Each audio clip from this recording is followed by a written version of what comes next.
नमस्ते, जय हिंद मेरे भाई। स्वागत करता हूं मैं विशाल आप सभी का आपके अपने इस YouTube channel star studies centre पर। आज की इस क्लास के माध्यम से हम लोग देखेंगे यूपी ट्रिपल एससी आयोग की विभिन्न भर्ती परीक्षाओं में पूछे गए यूपी जीके के प्रीवियस ईयर क्वेश्चंस को। तो आइए आज की इस क्लास को स्टार्ट करते हैं। सभी लोग आंसर कमेंट सेक्शन में करते हुए चलेंगे भाई, इससे आपकी प्रैक्टिस होती रहेगी। और जिस प्रश्न का आप आंसर कर रहे हैं उस प्रश्न का उल्लेख जरूर करिएगा। जैसे प्रश्न संख्या 1 का उत्तर करना है तो कमेंट में लिखिएगा 1 और लिखिएगा ए बी सी डी जो भी आपको या ई जो भी सही लगे उसका आंसर करते जाइएगा। और बाद में क्लास को आप लोग देख ही रहे हैं तो यहां से फिर आप मिला लेंगे कि क्या आपने आंसर सही किया है और क्या सही आंसर है, तो मैच भी करते हुए चलेंगे। तो पहला प्रश्न है, प्रयागराज स्थित अल्फ्रेड पार्क का पुनः नामकरण किसके नाम पर किया गया है? तो चंद्रशेखर आजाद पार्क के नाम से इसको जाना जाता है। चंद्रशेखर आजाद, शहीद चंद्रशेखर आजाद के नाम पर ही अल्फ्रेड पार्क का नाम जो है बदला गया है, दोबारा नामकरण किया गया है।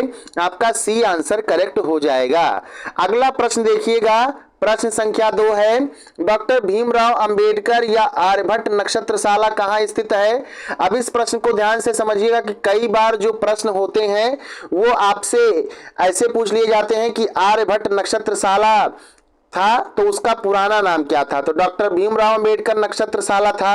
या फिर कई बार पुराने नामों से प्रश्न बनाए जाते हैं, जैसे डॉक्टर भीमराव अंबेडकर नक्षत्रशाला कहाँ स्थित है? तो आपका पुराना नाम डॉक्टर भीमराव अंबेडकर नक्षत्रशाला था और वर्तमान में इसको आर्यभट्ट नक्षत्रशाला के नाम से जानते हैं। ये आपका उत्तर प्रदेश के रामपुर जिले में अवस्थित है। आपका बी आंसर करेक्ट हो जाएगा, है ना। इसी प्रकार से रामपुर जिले में ही डॉक्टर भीमराव अंबेडकर संग्रहालय की भी स्थापना की गई है उत्तर प्रदेश संस्कृति विभाग द्वारा। अगला प्रश्न देखिएगा, क्वेश्चन 3 स्क्रीन पर, उत्तर प्रदेश में अधिकतम क्षेत्रफल की सिंचाई करने वाली नहर कौन सी है? Upper Ganga canal, lower Ganga canal, Ram Ganga canal या फिर आपका शारदा कैनाल या फिर बिल्कुल फ्री ऑफ कॉस्ट, बिल्कुल निःशुल्क आपको विकल्प ई दिखाई दे रहा है, उपर्युक्त में से कोई नहीं। अधिकतम क्षेत्रफल की सिंचाई की जब बात करते हैं तो आपका नहर के कॉन्टेक्स्ट में जब बात किया जाएगा तो आपका शारदा नहर सर करेक्ट आंसर हो जाएगा। शारदा नहर के बारे में यदि बात करें तो ब्रिटिश काल में 1920 में इसका निर्माण कार्य प्रारंभ होता है और 1928 में ये कंप्लीटली आपका बिल्कुल रेडी हो जाता है। सर आपका प्रश्न सही आंसर क्या हो जाएगा? यहाँ पे डी हो जाएगा, शारदा नहर, है ना। अब शारदा नहर सिंचाई के लिए परियोजना लगाई गई थी, बाद में एडिशनल काम जरूरत पड़ा और अधिकतम आवश्यकता पड़ी तो एडिशनल नीड को एक्स्ट्रा नीड्स के लिए 1974 में ही शारदा सहायक परियोजना भी शुरू की गई। आपका सही आंसर अधिकतम क्षेत्रफल वाला नहर कौन सा हो जाएगा? डी आंसर सर करेक्ट हो जाएगा। कई बार इसका उद्गम स्थान पूछ लिया जाता है शारदा नहर का, तो शारदा नहर का उद्गम स्थान कहां पर है भैया? तो ये आपका बनबसा, चंपावत जिला, उत्तराखंड है। आइए अगले प्रश्न को देखेंगे।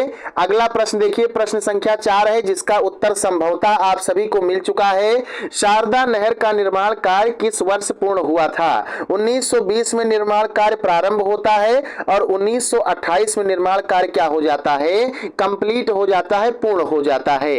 अगला प्रश्न देखिए, पूछा जा रहा है, देश में नलकूपों, ट्यूबवेल्स द्वारा तथा कूप द्वारा, वेल्स द्वारा सिंचित अधिकतम क्षेत्रफल वाला कौन सा राज्य है भैया, या राज्य कौन सा है? चलिए नलकूपों की बात करें तो यूपी ट्रिपल एससी आयोग ही आपका यूपी ट्रिपल एससी द्वारा ट्यूबवेल ऑपरेटर की वैकेंसी निकाली जाती है, तो ये बात आप सभी लोग जानते हैं। तो इसमें देखिएगा ट्यूबवेल्स और वेल्स के द्वारा जो अधिकतम क्षेत्रफल में सिंचाई होती है, आपका उत्तर प्रदेश ही करेक्ट आंसर हो जाएगा, डी वाला आंसर। आइए अगला प्रश्न देखते हैं। अगला प्रश्न देखिएगा, क्वेश्चन 6 आपके स्क्रीन पर पूछा गया है, अर्जुन बांध नहर से उत्तर प्रदेश का कौन सा जिला लाभान्वित होता है? Which district of Uttar Pradesh is benefited by the arjuna dam canal? तो ये अर्जुना डैम कैनाल की जब बात करते हैं आपका उत्तर प्रदेश का हमीरपुर जिला, और अगर आपके विकल्प में महोबा जिला दिया रहे, हमीरपुर ना दिया रहे, तब आपका महोबा जिला भी। यहाँ पे बेसिकली 2 जिले लाभान्वित होते हैं, आपका सी आंसर सर करेक्ट हो जाएगा। अर्जुन बांध नहर की बात करते हैं तो ये धसान नदी के पानी का उपयोग करता है, इस बात को भी ध्यान में रखिएगा। अगला प्रश्न देखिए, क्वेश्चन 7 पूछा गया है, गोकुल बैराज परियोजना का मुख्य उद्देश्य क्या है? What is the main objective of the Gokul barrage project? प्राथमिक जो है उद्देश्य पूछा गया है, तो सिंचाई तो नहीं होगा sir, hydro electric power generation भी नहीं होगा, उसके बाद में प्रोवाइडिंग ड्रिंकिंग वाटर, यही वाला ऑप्शन आपका बिल्कुल सटीक हो जाएगा। तो सी आंसर। गोकुल बैराज परियोजना की जब बात करते हैं तो दिसंबर 1990 में मथुरा में यमुना नदी पर ये परियोजना स्थापित की गई थी और बेसिकली सर ये आपका पेयजल उपलब्ध कराने पर आधारित परियोजना थी।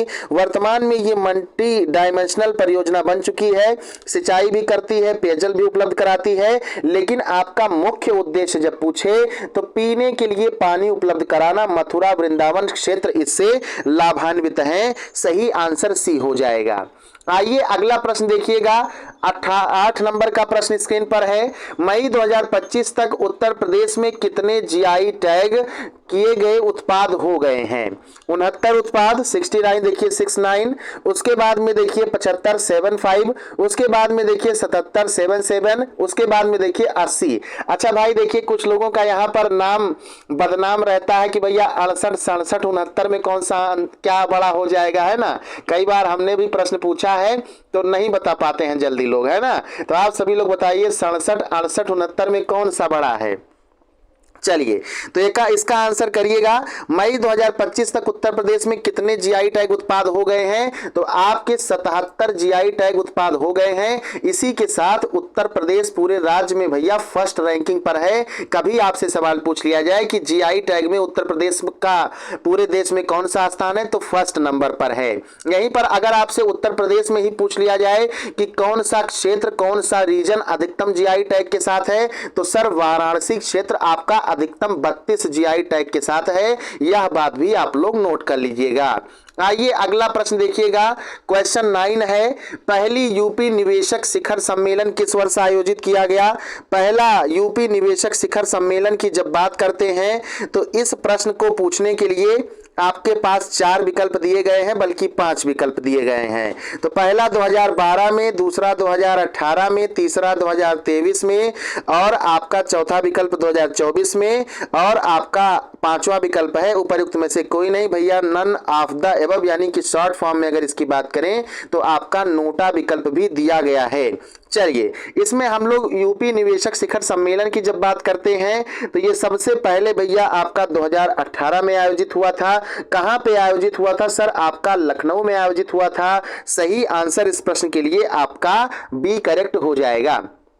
चलिए आगे देखेंगे, अगला प्रश्न देखिएगा, प्रश्न संख्या 10 है, उत्तर प्रदेश पर्यटन निदेशालय का गठन किस वर्ष किया गया? तो पर्यटन निदेशालय का गठन आपका 1972 में किया गया। कहां पर किया गया? तो उत्तर प्रदेश की राजधानी लखनऊ में किया गया। नेक्स्ट क्वेश्चन देखेंगे, 11 नंबर का सवाल है, निम्नलिखित में से कौन सा उत्तर प्रदेश में बौद्ध परिपथ बुद्धिस्ट सर्किट का भाग है? Which of the following is a part of Buddhist circuit in Uttar Pradesh? इसके बारे में बताइए। कपिल वस्तु की बात करें सर, यहाँ आपका बौद्धिस्ट परिपथ का पार्ट है। कुशीनगर की बात करें यहाँ भी आपका है। संकिसा की बात करें आपका सर यहाँ भी है। विकल्प डी देखिए उपर्युक्त सभी लिखा है, बिल्कुल आपका डी वाला आंसर इस प्रश्न के लिए क्या हो जाएगा? बहुत ही अच्छा प्रश्न हो जाएगा, बहुत ही जबरदस्त आपका सवाल हो जाएगा। चलिए आगे चलते हैं, अगला सवाल देखते हैं, है ना। अब अगला सवाल देखने से पहले एक चीज आपको और यहां पर बता दे जो मुझे अभी याद आ रहा है, माइंड में क्लिक कर गया है, तो इस बात को भी नोट कर लीजिएगा। संकिसा आपका कहां पर है? उत्तर प्रदेश के किस जिले में है? भाई कपिल वस्तु तो आप लोग जानते हैं सिद्धार्थनगर जिले में आता है।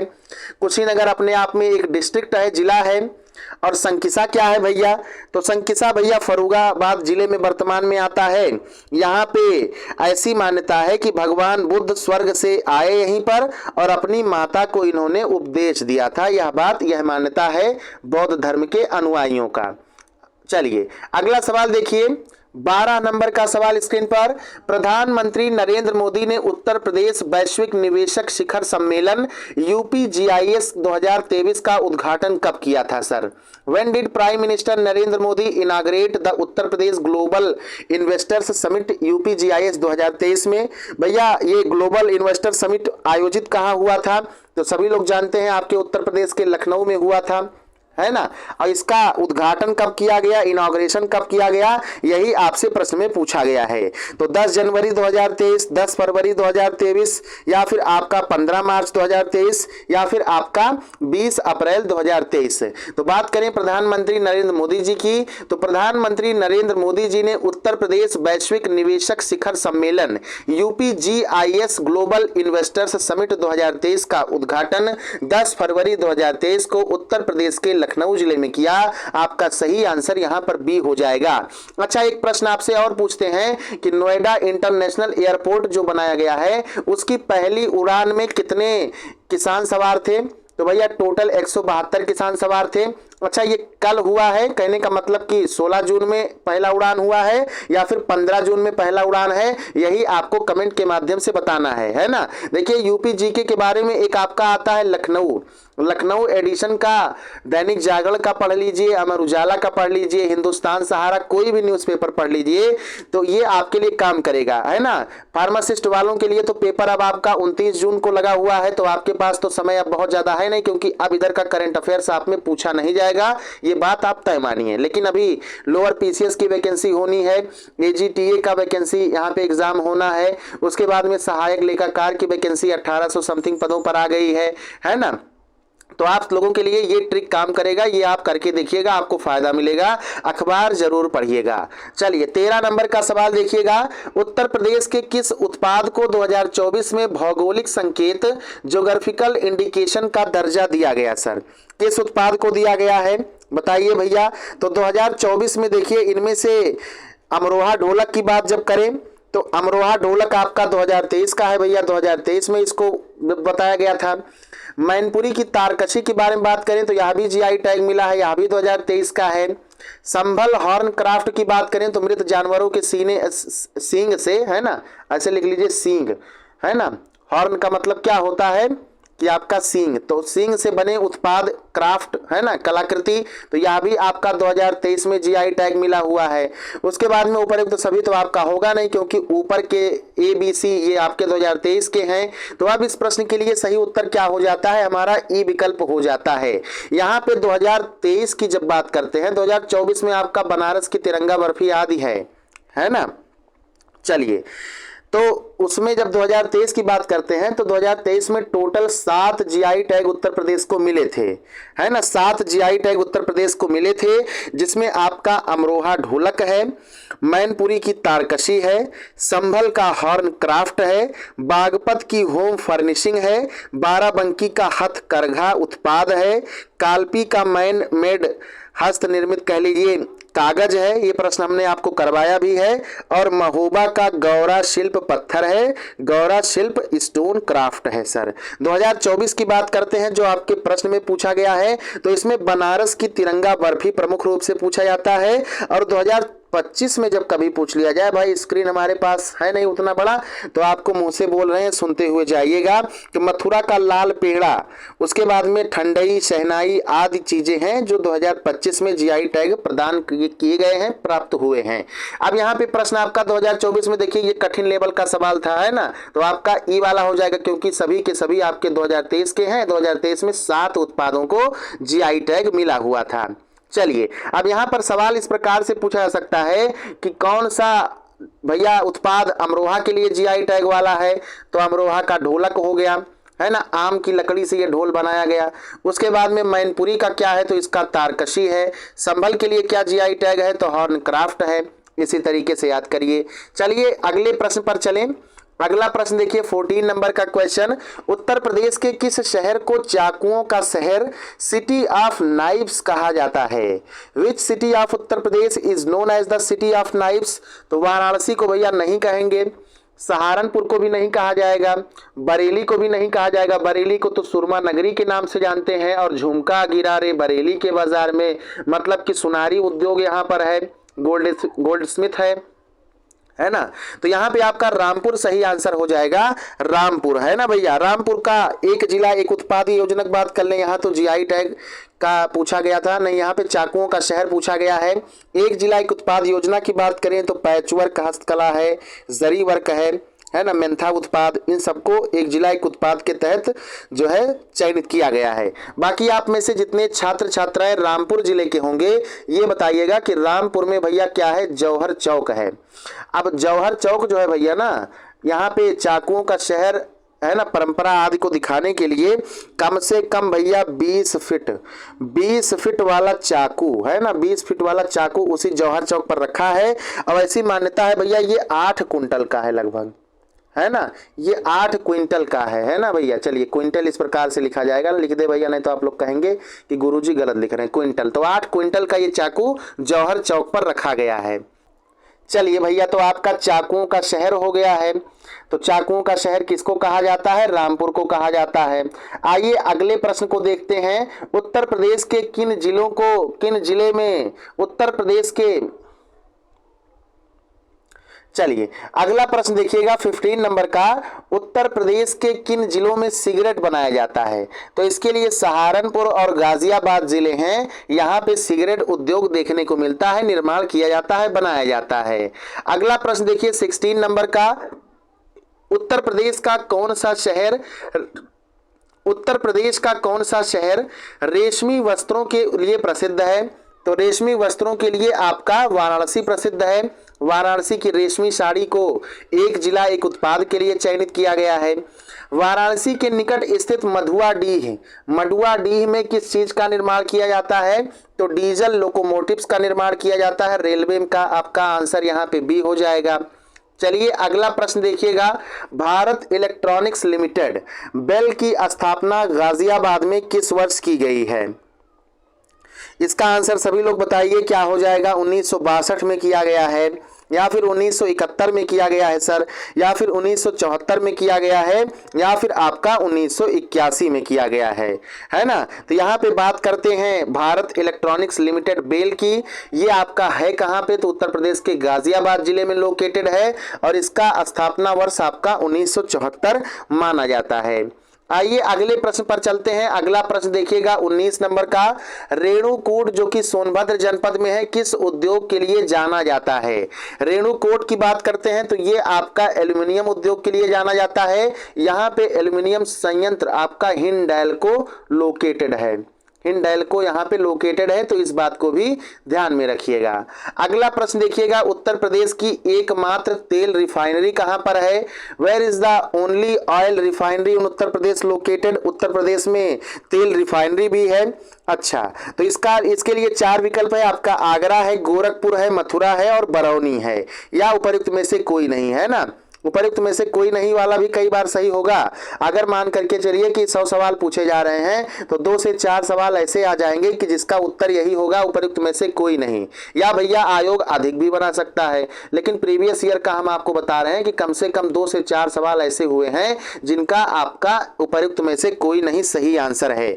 तो इंडियन ऑयल कॉर्पोरेशन लिमिटेड द्वारा मथुरा रिफाइनरी, यही आपका उत्तर प्रदेश में एकमात्र ऑयल रिफाइनरी है। सर आपका सी आंसर करेक्ट हो जाएगा। चलिए नेक्स्ट सवाल देखिएगा, 21 नंबर का सवाल देखिएगा, मथुरा तेल रिफाइनरी की स्थापना कब की गई थी।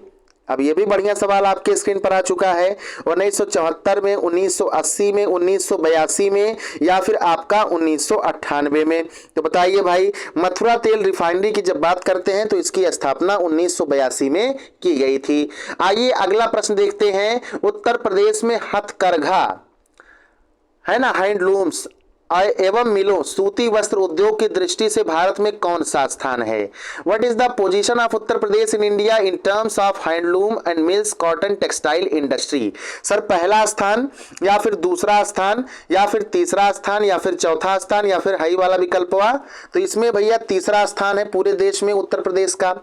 आएंगे अगला प्रश्न देख लेंगे, उत्तर प्रदेश में सीमेंट के कारखाने कहां पर है। नोएडा और साहिबाबाद मेरठ में, या फिर चुर्क और डल्ला, ये फैक्ट्रीज हैं आपका सोनभद्र जिले में, या फिर मंसूरपुर और नवाबगंज है, या फिर बरेली और आपका रामपुर है। तो चुर्क और डल्ला आपका राइट आंसर भी हो जाएगा। सीमेंट के कारखाने सोनभद्र में विशेष रूप से यहीं पर स्थापित किए गए हैं, जिसमें जब चुर्क की बात करते हैं तो ये चुर्क की स्थापना 1956 में होती है, और बाद में जरूरत पड़ जाता है तो डल्ले की स्थापना कहां पर होती है, 1971 में होती है। तो चुर्क और डल्ला सोनभद्र जिले में सीमेंट के कारखाने यहां पे स्थापित हैं।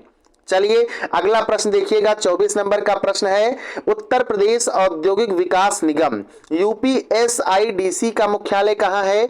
Where is the headquarters of Uttar Pradesh industrial development corporation UPSIDC? तो इसका मुख्यालय भैया कहां पर है?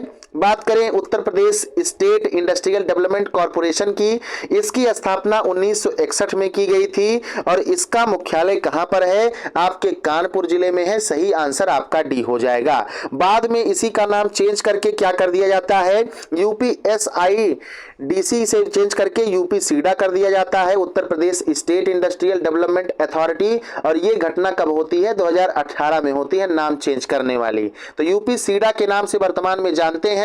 तो प्रश्न कभी आपसे यही पूछ लिया जाए कि यूपीसीडा की स्थापना वर्ष कब है, स्थापना कब हुआ था, तो आपका भैया 1961 में स्थापना हुआ था। कहां पे हुआ था? कानपुर में हुआ था। मुख्यालय कहां है? आपका कानपुर में है। किसके रूप में हुआ था? तो उत्तर प्रदेश औद्योगिक विकास निगम के रूप में हुआ था। यह बात याद रखिएगा, है ना। चलिए यहाँ पे आम स्टेशन के रूप में केंद्रीय उपोष्ण बागवानी संस्थान की स्थापना की गई थी। यह भी प्रश्न पूछा गया है, इसीलिए हमने आपको इसको बता दिया है, और प्रश्न हम भी करवा चुके हैं, है ना। चलिए जे वाले पेपर में था। आगे देखिए, जून 2020 में उद्योग बंधु को पुनर्गठित करके क्या नाम दिया गया? उद्योग बंधु, इसका स्थापना वर्ष की जब बात करें तो 1981 में इसकी स्थापना होती है। 2020 में आपका रीऑर्गेनाइजेशन होता है, और तब नाम क्या कर दिया जाता है भैया? इन्वेस्ट यूपी कर दिया जाता है। इन्वेस्ट यूपी से अधिकतर इकोनॉमिक करंट अफेयर्स के जीके भी हमको मिल जाते हैं, तो आपका इन्वेस्ट यूपी करेक्ट आंसर हो जाएगा। यहीं पर आपके नए नाम से प्रश्न पूछ लिया जाए, इन्वेस्ट यूपी की स्थापना कब की गई थी? वर्ष 1981 में स्थापना की गई थी। नाम कब बदला था? तो आपका 2020 में। इन्वेस्ट यूपी की स्थापना किसके रूप में की गई थी? पहले तो आपका उद्योग बंधु के रूप में की गई थी। अगला सवाल देखिए, उत्तर प्रदेश का कौन सा शहर चर्म उद्योग के लिए विश्व भर में प्रसिद्ध है?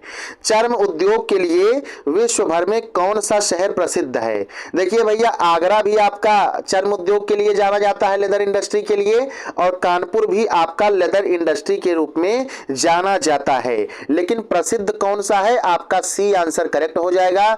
कानपुर के ही रमईपुर नामक गांव में मेगा लेदर पार्क की भी स्थापना की जा रही है, या भी आप लोग जानते हैं। आगे देखिए, अगला प्रश्न है 27 नंबर का, उत्तर प्रदेश में या उत्तर भारत में उत्तर प्रदेश सरकार द्वारा विकसित पहला विशेष आर्थिक क्षेत्र, है ना, special economic zone says developed by the Uttar Pradesh government in north India.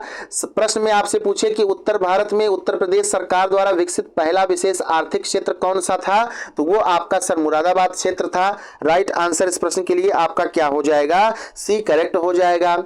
आगे चलेंगे, अगले प्रश्न को देखेंगे। अगला प्रश्न देखिएगा, उत्तर प्रदेश वित्तीय निगम यूपीएफसी की स्थापना किस वर्ष हुई? यूपीएफसी की स्थापना किस वर्ष हुई? अच्छा, एक बात और याद कर लीजिएगा, 2003 में स्थापना किया गया था मुरादाबाद का, उत्तर भारत के पहले विशेष आर्थिक क्षेत्र के जोन के, है ना। तो ये बात याद रख लीजिएगा, यानी पिछले सवाल का ये जो प्रश्न आपका पूछा गया, सेज की स्थापना तो 2003 में मानी जाती है। चलिए नेक्स्ट सवाल, उत्तर प्रदेश वित्तीय निगम यूपीएफसी की स्थापना वर्ष की बात करें तो स्थापना इसका 1954 में होता है। बाकी मुख्यालय हमने एक डेडिकेटेड वीडियो के माध्यम से एमसीक्यू वाली क्लास में ही हमने कई सारे निगम्स का, कई सारे एंटरप्राइजेस का, कई सारे इंस्टीट्यूट्स का कराया हुआ है, आप देख लीजिएगा। 29 नंबर का प्रश्न है, मॉडर्न कोच फैक्ट्री उत्तर प्रदेश में कहाँ स्थित है? इसकी स्थापना इंडियन रेलवेज द्वारा 2007-2008 के मध्य मानी जाती है, और ये आपका उत्तर प्रदेश के रायबरेली जिले में है। आपका बी आंसर हो जाएगा। रायबरेली जिला कभी श्रीमती सोनिया गांधी जी का संसदीय क्षेत्र माना जाता था, लेकिन अब वो चुनाव नहीं लड़ रही हैं, स्वास्थ्य सही नहीं होने के कारण। आगे देखिए, उत्तर प्रदेश में कंप्यूटर एडेड डिजाइनिंग कैड परियोजना का केंद्र कहां पर स्थित है? कहां पर स्थित है भैया, इस बात को बताइएगा। तो ये आपका लखनऊ में है, आपका डी आंसर करेक्ट हो जाएगा। अच्छा, लखनऊ में बहुत सारे इंस्टीट्यूट हैं। लखनऊ में एक तो आपका CDRI है, लखनऊ में एक तो आपका CMAP है सर, CMAP है। लखनऊ में एक तो आपका NBRI है ना। उसके बाद में लखनऊ में ही जब बात करते हैं तो Birbal Sahni palaeobotany research institute भी है, और कई सारे संस्थान लखनऊ में है। प्रीवियस वीडियोस में मैंने कराया है, उसको देख लीजिएगा। बाकी CDRI की है ना, अरे टॉक्सिकोलॉजी रिसर्च इंस्टीट्यूट भी है। तो CDRI, CMAP, NBRI, इन सबके वेबसाइट्स को आप लोग ओपन करके इनका इतिहास पढ़ लीजिएगा, प्रश्न बनाया जा सकता है। आगे चलिए, अगला प्रश्न देखिए 31 नंबर का। उत्तर प्रदेश में प्रथम निर्यात संवर्धन औद्योगिक उद्यान कहां स्थापित किया गया था? Where was the first export promotion industrial park established in Uttar Pradesh? कहां पर स्थापित किया गया, कहां पर स्थापित किया गया था? तो भैया ग्रेटर नोएडा में स्थापित किया गया था। आपका बी उत्तर सही हो जाएगा। चलिए अगले सवाल को देखिए, 32 नंबर का प्रश्न है। निम्नलिखित में से कौन सा शहर उत्तर प्रदेश का निर्यात विकास केंद्र नहीं है? Which of the following cities is not, यहां ध्यान दीजिएगा, not as an export development centre of Uttar Pradesh? Agra तो है भैया, खुर्जा भी आपका है, सिरेमिक उत्पाद बुलंद शहर आप लोग जानते हैं, एक्सपोर्ट होता है, और मेरठ भी है आपका स्पोर्ट्स गुड्स, है ना। तो आपका प्रयागराज नहीं शामिल है, आपका सी आंसर हो जाएगा। नेक्स्ट प्रश्न पर चलेंगे। अगला प्रश्न है 33 नंबर का। काष्ठ नक्काशी घरेलू उद्योग वुड कार्विंग के लिए उत्तर प्रदेश का कौन सा नगर कैपिटल ऑफ वुड क्राफ्ट के नाम से, ध्यान दीजिएगा, कैपिटल ऑफ वुड क्राफ्ट के नाम से जाना जाता है? भैया सहारनपुर जाना जाता है ना। बी आंसर आपका हो जाएगा। विशेष रूप से आपका नगीना क्षेत्र है। आगे चलिए अगला सवाल देखिएगा। व्यापार सुविधा केंद्र एवं क्राफ्ट म्यूजियम, जिसको दीनदयाल हस्तकला संकुल भी कहते हैं, कहां पर स्थित है? वाराणसी में स्थित है ना। वाराणसी में स्थित करवाया भी गया है आपके विभिन्न एपिसोड्स में। आगे देखिए अगला प्रश्न है। उत्तर प्रदेश का पहला शहर या उत्तर प्रदेश का कौन सा शहर मैंगो फूड फेस्टिवल की मेजबानी करता है? Which city of Uttar Pradesh host the mango food festival?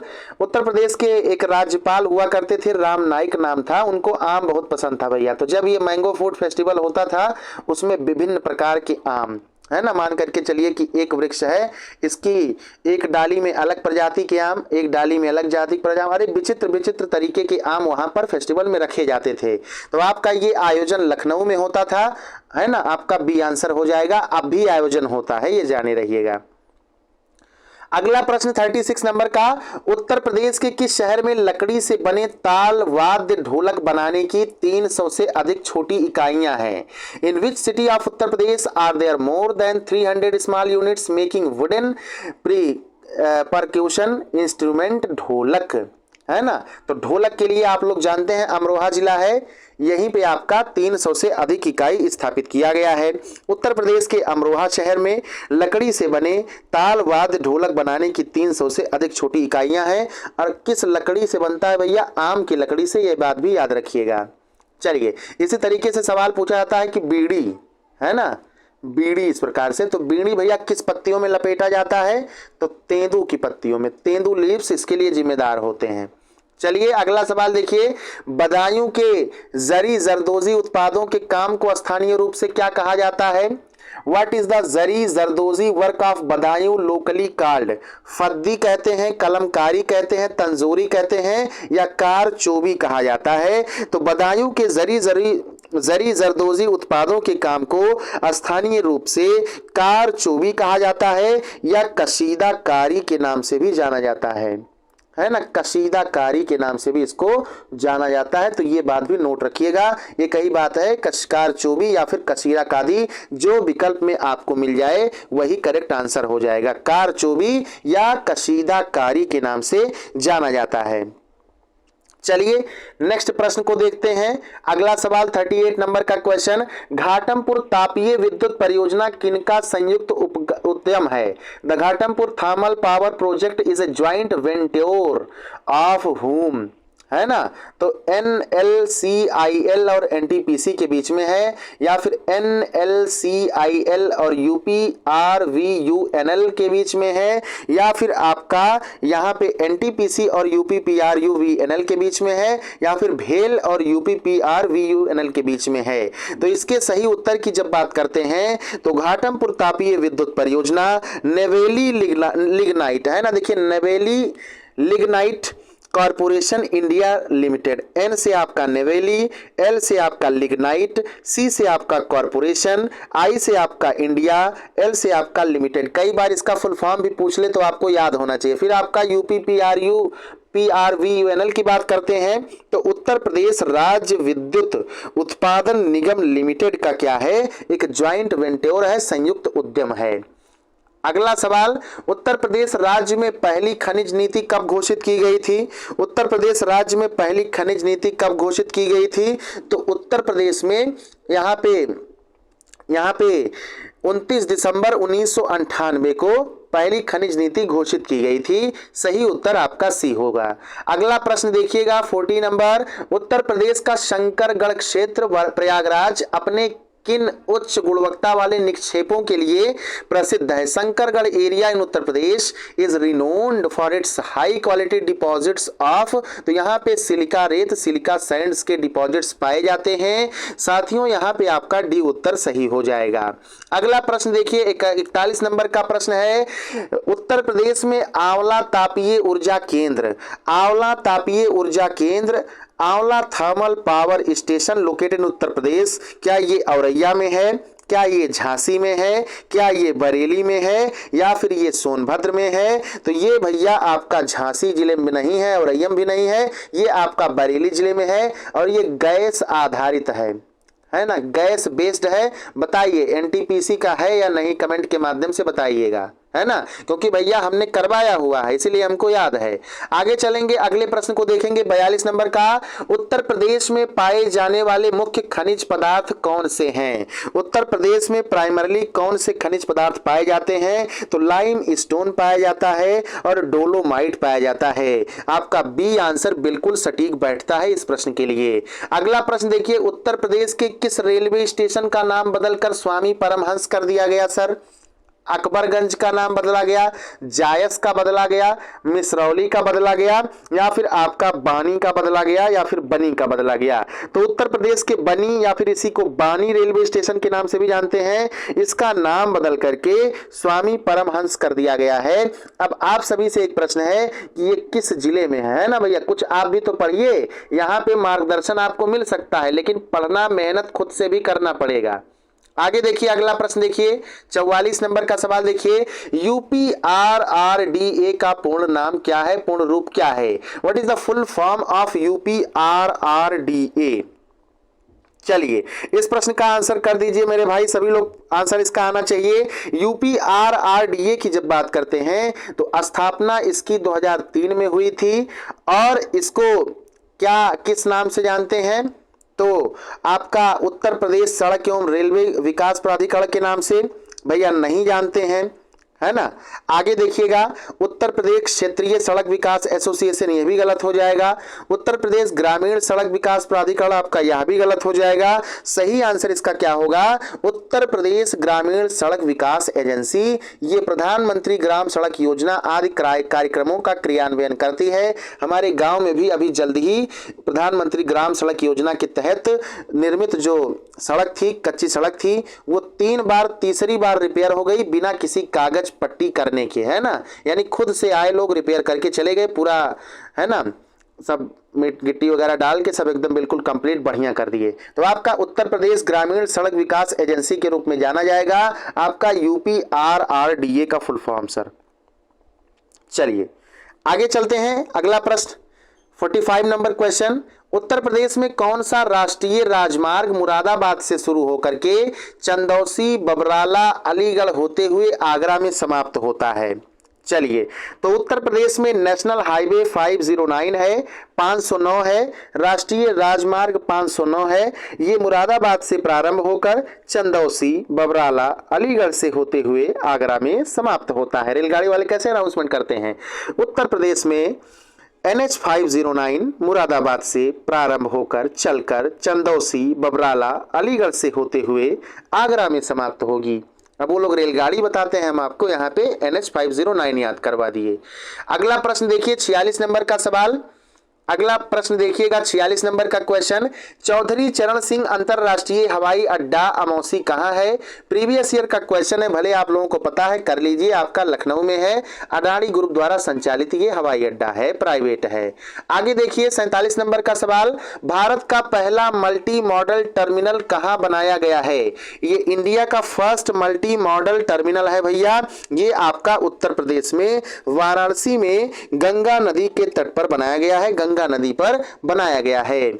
आगे देखिए अगला प्रश्न देखिए 48 नंबर का प्रश्न है, उत्तर प्रदेश मोटर वाहन कराधान अधिनियम 1997 के तहत कौन से वाहन स्वचालित रूप से मोटर वाहन करों से मुक्त हो जाते हैं? Under the Uttar Pradesh motor vehicles taxation act 1997 which vehicles are automatically exempt from motor vehicle taxes. तो भैया ऐसा कोई भी वाहन नहीं है जिसको खुद से एकदम छूट मिल जाए।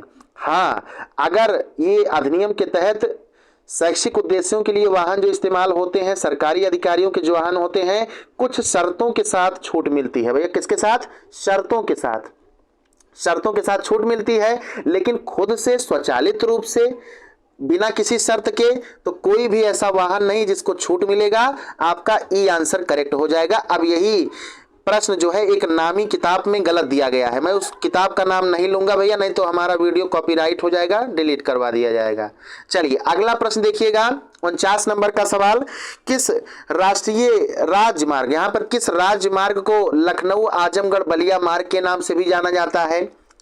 विच state highway is known as the Lucknow Azamgarh Ballia Marg? इसीलिए कहते हैं पीडीएफ वगैरह परचेस कर लीजिए, पैसा मत देखिए, किताबों में बहुत जगह गलती दी हुई है ना। और ये सब रिसर्च भैया सब ऑफिशियल वेबसाइट से हम ले करके आते हैं, तो कहीं कोई दिक्कत नहीं है। बाकी भैया इंसान ही है, मनुष्य ही है, आपको पता है 100% कोई नहीं है, पूर्ण नहीं है, लेकिन कम से कम हम लोग एक्यूरेसी को 99% तो ले ही जा सकते हैं, है ना। चलिए, तो which state highway is known as the Lucknow Azamgarh Ballia Marg? आपका उत्तर प्रदेश स्टेट हाईवे 34 है।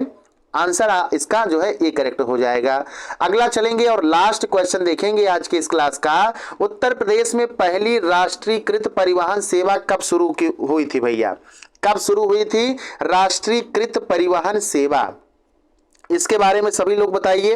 1945 में शुरू हुआ था, 1950 में शुरू हुआ था, या फिर आपका यहाँ पे 1947 में हुआ, या फिर आपका 1972 में हुआ? उत्तर प्रदेश की पहली राष्ट्रीयकृत या राजकीय परिवहन सेवा की बात करते हैं तो ये आपका 15 मई 1947 से शुरू होता है। कहाँ से कहाँ शुरू होता है सर? तो लखनऊ से बाराबंकी के बीच में, है ना। मेंथॉल मिंट के रूप में कौन सा जिला प्रसिद्ध है? बाराबंकी है। तो भैया आपका लखनऊ से बाराबंकी के बीच में होता है। और जब इसकी शुरुआत हुई थी तो इसको उत्तर प्रदेश गवर्नमेंट रोडवेज के रूप में इसकी शुरुआत हुई थी, और बाद में इसी उत्तर प्रदेश गवर्नमेंट रोडवेज को 1 जून 1972 को नाम बदल करके UPSRTC कर दिया जाता है, उत्तर Pradesh state road transport corporation के रूप में दर्जा दे दिया जाता है। अब इसका पहले जब स्थापना हुआ था, तो स्थापना जब हुआ था भैया तो इसको पहले किसके नाम से जानते थे? उत्तर प्रदेश गवर्नमेंट रोडवेज के नाम से, UPGR के नाम से जानते थे। चलिए, तो अब यहाँ पे 1947 वाला करेक्ट हो जाएगा, है ना। 15 मई को भी नोट कर लीजिएगा, है ना, 15 मई 1947। तो आज का क्लास हमारा यहीं पर कंप्लीट होता है। अब इसके नीचे देखिए आंसर की वगैरह है, जब PDF प्रोवाइड किया जाता है तो आंसर की आपको मिल जाती है ना। अब PDF ग्रुप ज्वाइन करना चाहते हैं, अभी भी महत्वपूर्ण प्रश्नों को पढ़ना चाहते हैं, फार्मासिस्ट वालों के लिए है, तो 88 74 67 35 51 इस मोबाइल नंबर पे क्या करेंगे आप लोग व्हाट्सएप कर देंगे। ग्रुप की फीस 199 रुपए है। व्हाट्सएप के माध्यम से ही पर्सनली आपको PDF प्रोवाइड किया जाता है ब्रॉडकास्टिंग ग्रुप के जरिए, तो आपकी प्राइवेसी पूरी मेंटेन रहेगी, इसमें कहीं कोई दिक्कत वाली बात नहीं है। टेलीग्राम का हाल आप लोग आजकल सुन ही रहे भैया, टेलीग्राम वगैरह बैन कर दिया गया है अभी 22 जून तक, जब तक पेपर नीट का नहीं हो जाता। भविष्य में ऐसा उम्मीद है कि टेलीग्राम पूरी तरीके से भी बैन हो जाए। क्यों भैया? क्योंकि ये रूल रेगुलेशन गवर्नमेंट का फॉलो नहीं करते हैं। है ना। बहुत ज़्यादा फर्जीवाड़ा टेलीग्राम के जरिए होता है, 1 लाख कमाओ, 50 लाख कमाओ, तमाम टेलीग्राम चैनल्स पर जो है हैकर्स अपना लिंक डाले रहते हैं, तो ये सब अच्छी बात नहीं है। चलिए, तो आपका इस प्रश्न के लिए डी आंसर करेक्ट हो जाएगा।